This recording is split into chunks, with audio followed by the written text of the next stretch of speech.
Hello everyone. So today I'm going to do an update on the cherry alley garden. I did a video back in the spring, and now that it's summer, just wanted you to see how things have changed. And this is what I love about gardens, is that not only do they change as they grow year after year, they change seasonally. And I just wanted you to see that and all of the things that are coming in into bloom all the time. So I will start with this area here.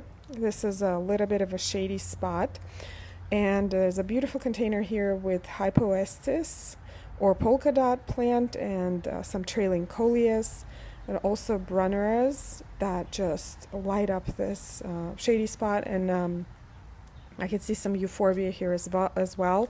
So euphorbia actually does pretty well in the shade. Now here I can see that these twist and shout hydrangeas also fried in one of our heat waves, just like mine. I mean, they still look kind of okay, but they usually look a lot fresher than this.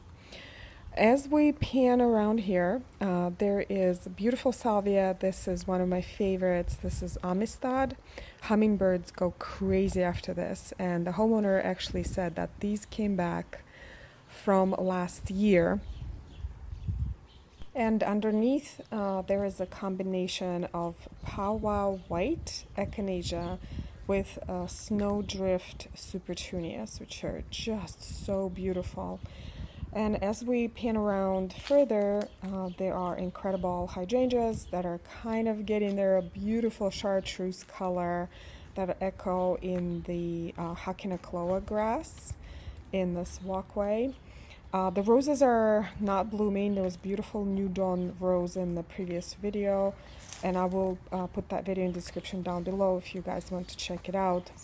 But things are definitely gotten huge since the spring, especially that Joe Pye weed in the distance. I will walk around and show you how big it's gotten. As we turn around here, I really do love this view with Verbena bonariensis and all of the roses and the grasses. There's a Millennium Allium that is about to bloom. This is a really good plant, deer resistant, bunny resistant, very reliable. But Caryopteris right here is also going to bloom later in the season. And also there's a lot of anemones here, and that's why I love this garden, because there's always something unfolding. But check out this plant here. This is Sun King Aurelia. This is actually not a shrub, it's a perennial, so it dies back all the way to the ground every season and flushes back with these beautiful chartreuse leaves that echo the Hakinakloa that we have everywhere. And here is the patio, the cherry alley patio, and look at all of the shade. So this is a southern exposure, and look how much shade those cherries are providing. So the homeowners can come out in the middle of the day and enjoy themselves. Also, the homeowner put all these beautiful pots and planted them up with annuals like this caladium. This looks like Aran caladium. And this bed right next to the house, where there were a lot of roses back in the spring, now full of Verbena bonariensis. But again, check out the shade. So good. You can actually be outside and enjoy outside.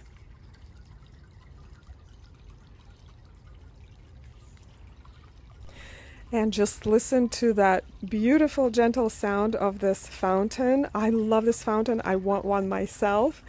And I also love the Carex Avarillo that we planted around it. That chartreuse color picks up the Hakinakloa and the Sun King Aurelia colors. Now, this area here is a meadow garden, and the homeowner has been experimenting with new plants. So there's a Rudbeckia here this year, Summer Beauty Allium, and Powwow Echinaceas are repeating. Also, she planted some Azure Rush geraniums. This is a great alternative to roseannes. It's a lot smaller because roseannes grow to 3 feet wide. This echinacea right here is new to me. This is Fragrant Angel, and it is indeed fragrant. There is a beautiful 9 bark right here, and the Joe Pye weeds. They're supposed to be dwarf. I think they were supposed to be 4 feet tall, but instead they're 8 feet tall. So they were mislabeled for sure.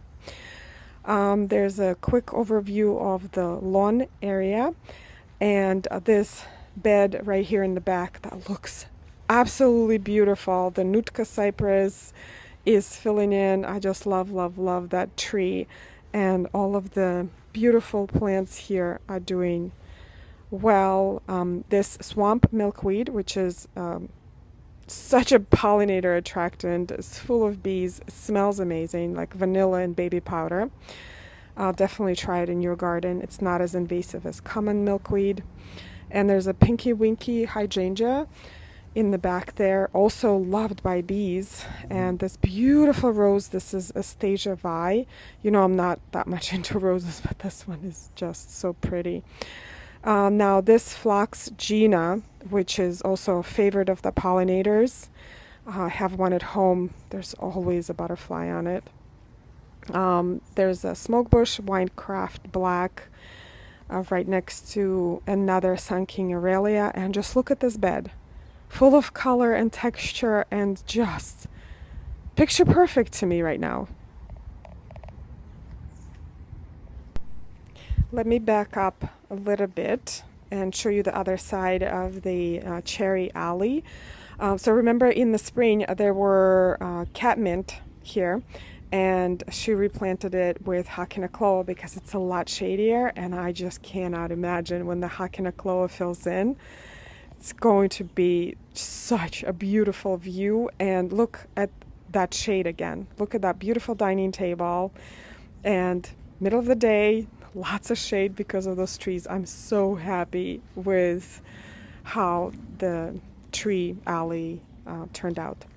Now on the patio, there's some beautiful containers here, and with some salvias and petunias, bacopas, and sweet potato vine. But this one right here, this is the Vertigo Pinnacetum. I think it gets giant. I've never tried growing one myself, but I've seen them out there, you know, in other people's gardens, and it's just an incredible plant.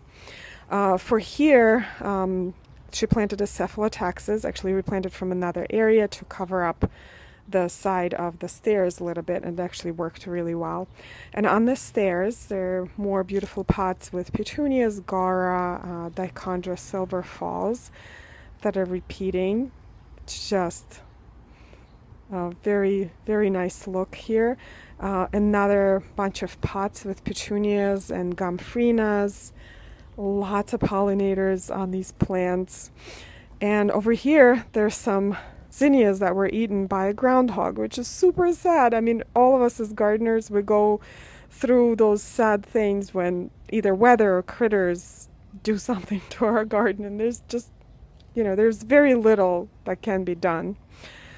But here's another view of the patio and the cherries with some lights that they turn on at night.